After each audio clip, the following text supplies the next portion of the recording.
Hello friend, welcome back to e learning with Navam channel. आज का जो सेशन है काफ़ी इंपॉर्टेंट है, क्योंकि आज हम बात करेंगे होम साइंस में एजुकेशन से, यानी आपका अनुसंधान से बनने वाले क्वेश्चनों की। यहाँ से आपको 1 2 से 3 क्वेश्चन मिल जाते हैं। अगर टीजीटी की बात की जाए तो अमूमन यहाँ आपको 2 क्वेश्चन मिल जाते हैं। अगर पीजीटी की बात की जाएगी तो वहाँ पे इसका रेशो 1 क्वेश्चन के रहता है। रियल में जो रहता है वो 1 क्वेश्चन रहता है, और बनाने को अगर आयोग चाहे तो 2 क्वेश्चन भी बना सकता है। तो इसलिए हमें ये कवर करना पड़ेगा, क्योंकि एग्ज़ाम की दृष्टि से हमारे लिए 1 2 क्वेश्चन भी महत्वपूर्ण हो जाते हैं जब हम अपने जो स्कोर होता है उसके बिल्कुल नज़दीक होते हैं। क्योंकि देखिए, एक वो होता है जो काफ़ी नंबरों से हारा होता है, एक वो होता है जो पॉइंटों में हारा होता है, तो उसका दर्द और उसका दर्द काफ़ी अंतर हो जाता है। तो हम किसी भी दर्द के स्तर से ना गुजरें, तो इसलिए हमारा मेन जो टारगेट होता है वो ये होता है कि सिलेबस का कोई भी पॉइंट हमसे छूटे ना। तो ये आपके सिलेबस में है अनुसंधान। इसमें अगर और भी कुछ होगा तो मैं इसमें करा दूँगी, ठीक है। तो यहाँ पे अनुसंधान की बात की है, रिसर्च की बात करते हैं, तो अंग्रेजी में अनुसंधान को रिसर्च कहते हैं, जो 2 शब्दों से मिलकर बना है, री प्लस सर्च। यानी इसमें क्या होता है, रिसर्च यानी बार बार सर्च की हुई चीज़ों पर ही सर्च होती है, तो ये हो जाता है रिसर्च, ठीक है। तो चलिए नेक्स्ट देखते हैं। यहाँ पे आगे जिसमें री का शाब्दिक अर्थ होता है बार बार, तथा सर्च का अर्थ होता है खोजना, ठीक है। बार बार यहाँ पे खोज होती है। आपने देखा होगा कि एक ही टॉपिक पर हजारों की संख्या में स्टूडेंट कार्य कर चुके होते हैं, फिर भी नया जो रिसर्चर होता है यानी खोजकर्ता होता है वो उसी टॉपिक को फिर ले लेता है। तो ऐसा क्या रीजन है कि वो उसको फिर ले सकता है? क्योंकि रिसर्च ही खुद कहती है कि री बार बार उसे सर्च करो, यानी उसने जो कार्य किया हो सकता है उसी कार्य को लेके वो आगे बढ़ा दे, हो सकता है उसमें कुछ परिवर्तन करके उसे आगे बढ़ा दे कार्य को, और हो सकता है कि उसमें कुछ मॉडिफाई करने के लिए वो कार्य को आगे बढ़ाए। जैसे उसने कहा कि यहाँ पे आप सपोज समझें कि उसने कहा कि योगा का इफेक्ट बच्चों पर पड़ता है, और उसने एक लेवल डिसाइड कर दी कि माध्यमिक स्तर के बच्चों पर पड़ता है। तो जो आने वाला स्टूडेंट होगा वो क्या देखेगा कि योगा का प्रभाव क्या व्यक्ति के मानसिक स्वास्थ्य पे पड़ता है, क्या व्यक्ति के शारीरिक स्वास्थ्य पे पड़ता है, इस तरह के वो क्या करेगा, उसमें वेरिएबल ऐड कर देगा। तो वो ये देख लेगा कि फैक्टर वाइज यानी अलग अलग क्षेत्र वाइज योगा का प्रभाव पड़ता है या नहीं पड़ता। तो इस तरह से उसने उसी टॉपिक पर दोबारा सर्च कर ली, वो हो जाता है रिसर्च। देखिए, रिसर्च यानी जो सर्च करा हुआ है उस पर ही दोबारा सर्च कर लेना। अतः अनुसंधान वह क्रमबद्ध वैज्ञानिक प्रक्रिया है जिसमें वैज्ञानिक उपकरणों के प्रयोग द्वारा वर्तमान ज्ञान का परमार्जन और उनका विकास अथवा किसी नए तत्व की खोज द्वारा ज्ञान कोश में वृद्धि की जाती है। इसका मेन रीजन क्या होता है, ज्ञान कोश में वृद्धि करना। जो आया है उससे अधिक जानने की इच्छा ही इसको खोज को करवाती है। उसमें क्या होता है, वैज्ञानिक प्रक्रिया इसको माना गया है। इसमें उपकरणों के प्रयोग द्वारा वर्तमान ज्ञान का परमार्जन करना, जो हमने ज्ञान प्राप्त कर लिया उनको ही हम मॉडिफाई करते हैं। जैसे आप पानी को मतलब उसको में ही हम क्या कर देते हैं, परिवर्तन करते रहते हैं और उसको ही नवीन रूप प्रदान कर देते हैं, परमार्जन प्रदान करते हैं। अब इसके उद्देश्यों को देख लेते हैं। टर्नी तथा रोब के अनुसार अनुसंधान के निम्नलिखित 4 उद्देश्य होते हैं। पहला, आपको बस पूछा जा सकता है अनुसंधान के 4 उद्देश्य किसने दिए हैं, तो याद रखिएगा टर्नी तथा रोब ने दिए। टर्नी तथा रोब ने अनुसंधान के कितने यहाँ पे याद रखें उद्देश्य बताए हैं, तो 4 बताए हैं। क्वेश्चन का नेचर कैसे भी आ जाए, आपको बस हल करना आना चाहिए उसे। यहाँ पे देखिए, टर्नी तथा रोब के अनुसार अनुसंधान निम्नलिखित 4 उद्देश्य होते हैं। भूत तथा वर्तमान की घटनाओं की स्थिति को ज्ञात करना, जो भूत और वर्तमान यानी जो निकल चुका आपका पास्ट है उसकी घटनाओं को, और अभी जो चल रहा है प्रेजेंट, इसकी घटनाओं की स्थिति को ज्ञात करना। चुनी हुई घटनाओं की प्रकृति तथा प्रक्रिया की विशेषताओं को ज्ञात करना। घटनाओं के विकास एवं इतिहास में होने वाले परिवर्तन तथा वर्तमान स्थिति को ज्ञात करना।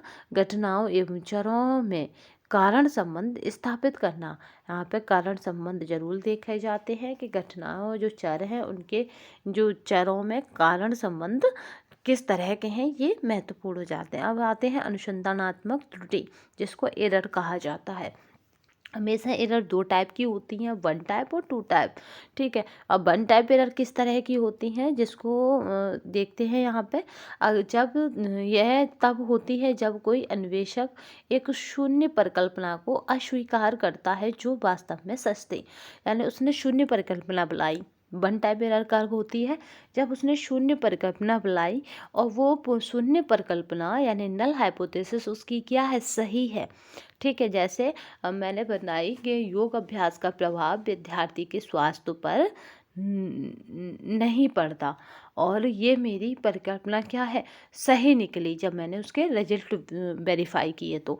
बट मैं क्या करूँगी, पुरानी रिसर्चों को देखते हुए, यानी पुरानी जितने भी रिसर्च हैं वो बताती हैं कि योग अभ्यास के का प्रभाव विद्यार्थी पर पड़ता है। विद्यार्थी का चाहे मानसिक स्वास्थ्य हो, समायोजन हो, एकाग्रता हो, अचीवमेंट हो, कुछ भी हो, पड़ता ही पड़ता है। तो इस तरह से मैं क्या कर दूंगी, ये नल जो परिकल्पना है, या कहें कि शून्य जो परिकल्पना है, नल हाइपोथेसिस है, उसको रिजेक्ट करके मैं क्या कर दूंगी, उसको रिजेक्ट करके और नल हाइपोथेसिस को, और क्या उसमें लिखूंगी कि विद्यार्थी के स्वास्थ्य पर योग अभ्यास का सार्थक प्रभाव पड़ता है, इसलिए शून्य परिकल्पना रिजेक्ट की जाती है। तो ये हो जाता है वन टाइप एरर, जबकि मेरी शून्य परिकल्पना क्या थी, सही थी, क्योंकि जो मुझे डाटा मिला, जो मैंने स्कोरिंग की, उसके अकॉर्डिंग विद्यार्थियों के मानसिक स्वास्थ्य पर योग अभ्यास का प्रभाव नहीं पड़ता। पर पुरानी जो रिसर्च थी, उन्होंने में से एक भी रिसर्च ऐसी नहीं मिली जहाँ के नल हाइपोथेसिस क्या हो और यहाँ पे स्वीकार की गई हो। तो इस तरह से मैंने भी अपना इस नल हाइपोथेसिस को रिजेक्ट कर दिया, जबकि वो सही निकली थी। ठीक है, तो ये हो जाएगा मेरा वन टाइप एरर। अगर टू टाइप एरर की बात की जाए तो यह तब होता है जब कोई अन्वेषक एक शून्य परिकल्पना को अस्वीकार करने में विफल रहता है, यानी शून्य परिकल्पना थी और वह उसको अस्वीकार नहीं कर पाया।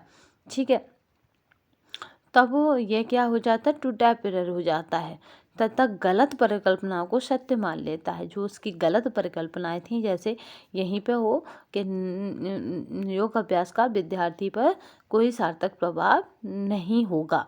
ठीक है, नहीं मतलब सार्थक प्रभाव नहीं होगा, इस तरह की परिकल्पना है, क्योंकि शून्य परिकल्पना में हर चीज़ हम क्या मान लेते हैं, नहीं होगा। ठीक है, ठीक है, होगा या नहीं होगा ये तो रिजल्ट बताते, बट हम यही मान के चलते हैं कि इसका कोई भी प्रभाव नहीं होगा। तो उसने क्या करा कि इस परिकल्पना को, ठीक है, गलत नहीं कर पाया, और गलत परिकल्पना थी उसकी ये, क्योंकि गलत परिकल्पना कैसे हो गई, गलत परिकल्पना को सत्य मान लेता है। यानी गलत परिकल्पना कैसे हो गई कि उसकी जो स्कोरिंग आई, जो उसने डाटा इकट्ठा कलेक्ट किया बच्चों से, वहाँ पे क्या हुआ, उसका प्रभाव पाया गया योग अभ्यास का, और उसने क्या कर दिया कि योग अभ्यास का सार्थक प्रभाव नहीं होगा।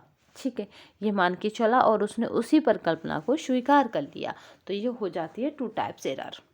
ठीक है, याद रखिएगा, वन टाइप्स एरर में क्या था कि नल हाइपोथेसिस को हम क्या करते हैं, अस्वीकार कर देते हैं जो सही होती है, यानी हमारी स्कोरिंग के अकॉर्डिंग जो सही निकले नल हाइपोथेसिस, और उसको हम रिजेक्ट कर दें। टू टाइप एरर क्या होती है कि नल हाइपोथेसिस क्या हो, सही नहीं थी, बट हमने उसे एक्सेप्ट कर लिया, तो ये टू टाइप्स एरर हो जाती है। चलिए, टाइप्स टू त्रुटि होती है जब हम गलत अवधारणा को अस्वीकार नहीं करते। ठीक है, जो गलत अवधारणा है, एजम्पशन हमने जो बनाई थी, उनको हम अस्वीकार नहीं करते, तब हमारी ये टू टाइप्स एरर हो जाती है। गलत अवधारणाएं कैसी हो गई, कुछ कुछ पूर्वाग्रह से भी लोग प्रभावित होते हैं। जैसे बहुत से कैंडिडेट जानते हैं या बहुत से रिसर्चर मानते हैं कि जो मैथ की जो गणना है वो बॉयज़ अच्छी करते हैं। जो मैथ है आपका गणित, उसकी जो गणना है वो बॉयज़ अच्छे करते हैं, जबकि सिलाई पाक कला ये गर्ल्स अच्छा करती हैं। तो ये कैसी हो गई, ये अवधारणा क्या हो गई, हम गलत अवधारणा को अस्वीकार नहीं करते। ठीक है, यानी हमने स्वीकार कर ली ऐसी अजम्पशन या अवधारणा, तो उसकी वजह से हमारी टू टाइप्स एरर हो जाती है। ये पीडीएफ आपको हमारे टेलीग्राम तथा व्हाट्सएप पे मिलेगी, उसकी लिंक इसी वीडियो के डिस्क्रिप्शन बॉक्स में मिलेगी। मैं ध्यान से डाल दूँगी कि उसमें लिंक आपको मिल जानी चाहिए। चलिए यहाँ पे देखते हैं नेक्स्ट।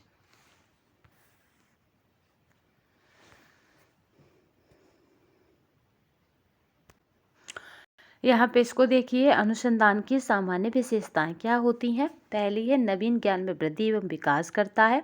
सामान्य नियम एवं सिद्धांत का प्रतिपादन है। वैज्ञानिक सुव्यवस्थित एवं सुनियोजित प्रक्रिया है। विश्वसनीयता होती है, इसमें वैधता होती है, वस्तुनिष्ठता होती है, तार्किकता होती है, परिकल्पनाओं की पुष्टि होती है, गुणात्मक एवं परिणात्मक होती है, प्रदत्तों की व्याख्या होती है। प्रदत्त यानी आपकी जो डेटा होता है, सुनिश्चित विधियाँ होती हैं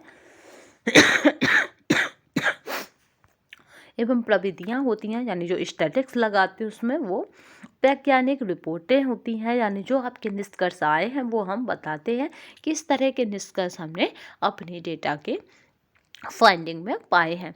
और सामान्यीकरण यानी किस तरह से वो जन सामान्य के लिए उपयोगी होता है, ये भी इसमें बताया जाता है, इसीलिए तो इसको वैज्ञानिक अनुसंधान बोलते हैं। ठीक है, यानी क्या है कि वैज्ञानिक तरीके से इसमें अनुसंधान किया जाता है। अनुसंधान के अगर सोपानों की बात की जाए तो अनुसंधान के कार्य प्रारंभ करने से पूर्व एक अनुसंधान को निम्न बिंदुओं पर का सही ज्ञान होना चाहिए। पद विश्लेषण यानी उपागम का प्रयोग लिकर्ट प्रकार का पैमाने के निर्माण में किया जाता है। मीडियन डाटा सेट को 2 बराबर हिस्सों में विभाजित करता है। और यानी यहाँ पे इस तरह से इसे समझिए कि पद विश्लेषण उपागम का प्रयोग लिकर्ट प्रकार का पैमाने के निर्माण में किया जाता है। मीडियन डाटा जो मीडियन होता है वो क्या करता है, डाटा जो हमने स्कोरिंग ली बच्चों से, डाटा सेट को 2 बराबर भागों हिस्सों में विभाजित करता है, क्योंकि हम मीन निकालते हैं, एचडी निकालते हैं। ठीक है, मीन निकालते हैं, फिर एचडी निकालते हैं, उसके बाद हमें टी लगाना, स्क्वायर लगाना है या जेड लगाना है।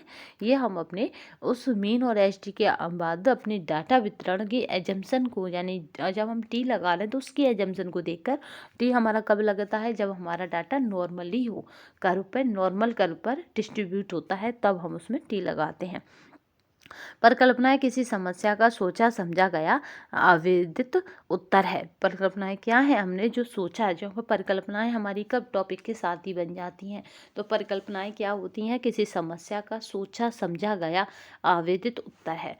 चलिए नेक्स्ट देखते हैं। प्रत्येक अनुसंधानकर्ता को अनुसंधान कार्य के दौरान निम्न पदों से गुजरना होता है। समस्या का चयन, संबंधित साहित्य का अध्ययन, उद्देश्य एवं परिकल्पना का निर्धारण, शोध प्रविधि का चयन, नमूने या प्रतिदर्श का चयन, आंकड़े का संग्रह, रिपोर्ट का विश्लेषण, रिपोर्ट लिखना, संदर्भ ग्रंथ सूची का निर्माण। समस्या का चयन देख लेते हैं। सोच समस्या का विषय छोटा स्पष्ट होना चाहिए। सोच समस्या के संबंधित साहित्य का गहन अध्ययन कर लेना चाहिए। सोच से संबंधित भावी परिणामों के संदर्भ को एक बार अवश्य देखना चाहिए। संबंधित साहित्य का अध्ययन में अगर हम देखते हैं तो यह अनुसंधान कार्य के लिए आवश्यक सैद्धांतिक पृष्ठभूमि प्रदान करता है। आंकड़े के विश्लेषण के लिए प्रयोग में आने वाली विधियों को स्पष्ट करता है। यहाँ पे नेक्स्ट देखते हैं। उद्देश्य एवं परिकल्पना का निर्धारण। किसी भी कार्य को करने के कुछ उद्देश्य होते हैं, अर्थात उक्त कार्य को क्यों किया जा रहा है, ये शोधार्थी को स्पष्ट रूप से समझ लेना चाहिए। शोध प्रविधियों का चयन। ये एक शोधार्थी द्वारा इसका निर्धारण करने में कार्य की प्रकृति, विषय वस्तु एवं निष्कर्ष आदि को ध्यान में रखकर ही इसे अपनाया जाता है। शोध प्रविधियाँ निम्नलिखित हैं। वर्णनात्मक अनुसंधान, ऐतिहासिक अनुसंधान, प्रयोगात्मक अनुसंधान, घटना उपरांत तो अनुसंधान, याद रखिएगा कोई घटना इसमें घटित हो जाती है उस पर किया गया अनुसंधान घटना उपरांत अनुसंधान कहलाता है। जैसे आपका जलियांवाला हत्याकांड, घटना घट चुकी, अब उस पर कोई अनुसंधान करे तो वो हमारा कौन सा एक्स फैक्टो रिपोर्ट या एक्स फैक्टो रिसर्च कहलाएगा। एकल अनुसंधान, क्रियात्मक अनुसंधान, रिसर्च, एक्शन रिसर्च जिसको कहा जाता है, ये किसी एक समस्या पर की जाती है। ठीक है, तो नमूने तथा प्रतिदर्श का चयन। जब शोधार्थी अपनी शोध कार्य बड़ी संख्या पर न करके उनमें से चयनित संख्या पर करता है तो उसे प्रतिदर्श या नमूना कहते हैं, जिसको हमने सैंपलिंग कहते हैं। याद रखिएगा, जिसको हम क्या कहते हैं, प्रतिदर्श यानी सैंपलिंग। जैसे मेरा जो स्कोर था, आप सब सपोज़ इस तरह से समझिए, जैसे कहते थे 83 बच्चों में से मैं क्या करूं, 50 बच्चों को ले लूं, तो ये मेरी क्या हो जाएगी, टोटल पॉपुलेशन कितनी थी 83, चयनित कितने थे 50, तो ये हो जाएगा प्रतिदर्श अथवा नमूने कहते हैं। तो 50 बच्चे कैसे हो जाएंगे, मेरे प्रतिदर्श हो जाएंगे, सैम्पलिंग हो जाएगी। आंकड़ों का संग्रह देखें, शोधार्थी अपना शोध कार्य पूर्ण करने के लिए कुछ उद्देश्यों का निर्धारण करता है। यह आंकड़े शोधार्थी द्वारा निम्न साधनों द्वारा प्राप्त किए जाते हैं, आंकड़ों का संग्रह कहते हैं। ठीक है, प्राप्त किए जाते हैं जो उन्हें आंकड़ों का संग्रह कहते हैं, जैसे प्रश्नावली द्वारा, अनुसूची द्वारा, साक्षात्कार द्वारा या सर्वेक्षण द्वारा। तभी तो कहा जाता है कौन सा मेथड है। तो आप जो आंकड़े हैं वो कैसे, सर्वेक्षण से भी ले सकते हैं, बच्चों के साक्षात्कार यानी उनके इंटरव्यू से, अनुसूची से, और या फिर प्रश्नावली से क्वेश्चनेयर बनाकर भी आप, ज़्यादातर मोस्ट जो पॉपुलर होता है वो क्वेश्चनेयर बनाकर लोगों जो अनुसंधान करता है वो अपना डाटा संग्रह करता है या आंकड़ों को संग्रह करते हैं। आंकड़ों के विश्लेषण में, आंकड़ों का विश्लेषण करने के लिए सांख्यिकी की सहायता ली जाती है। इसमें ही वही सांख्यिकी मीन, एसडी, मैंने जो बताया था आपको, क्वाश सर्कल लगाना या टी टेस्ट लगाना या जेड लगाना, ये हमारा डाटा के वितरण पर निर्भर करता है। रिपोर्ट तैयार करना, संपूर्ण शोध का संपन्न करने के बाद शोधार्थी कार्य के लिए किए गए ढंग से लेकर संपूर्ण निष्कर्षण तक संपूर्ण विवरण को एक के बाद एक पदों के रूप में व्यवस्थित करके लिखता है। यह संपूर्ण शोध कार्य का ब्यौरा होता है। ठीक है, इसमें क्या होता है याद रखिएगा, 1 to 5 चैप्टर में हमारा पूरा थीसिस कवर होती है। ठीक है, यानी पूरी थीसिस में आपको देखा जाए तो प्रस्तावना से हमारी पूरी शुरू होती है। प्रस्तावना के बाद क्या हो जाता है, इंट्रोडक्शन ही चैप्टर होता है। उसके बाद क्या हो जाता है, समीक्षा होता है। तीसरा क्या हो जाता है, प्रोसेसिंग होती है। चौथी होती है प्रदत्त या जो आंकड़े उनका विश्लेषण होता है, चौथा चैप्टर। पांचवा क्या होता है, निष्कर्ष होते हैं और परिणाम होते हैं और भावी अनुसंधान के लिए सुझाव होते हैं। एक मानकीकृत परीक्षण की सबसे महत्वपूर्ण विशेषता है विश्वसनीयता और मान्यताएं।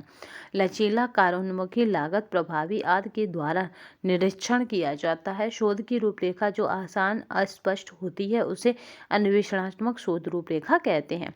परिकल्पना जो दो चरों में अनुमानित संबंध नहीं बनाती है वह एक पुच्छीय परिकल्पना है। परिकल्पना जो दो चरों में अनुमानित संबंध नहीं बनाती है वह एक पुच्छीय परिकल्पना है। अब बात करते हैं यहाँ पे संदर्भ ग्रंथ सूची निर्माण की। तो संदर्भ ग्रंथ सूची तैयार करते समय शोधार्थी मुख्य रूप से 2 आधारों पर चयन करता है।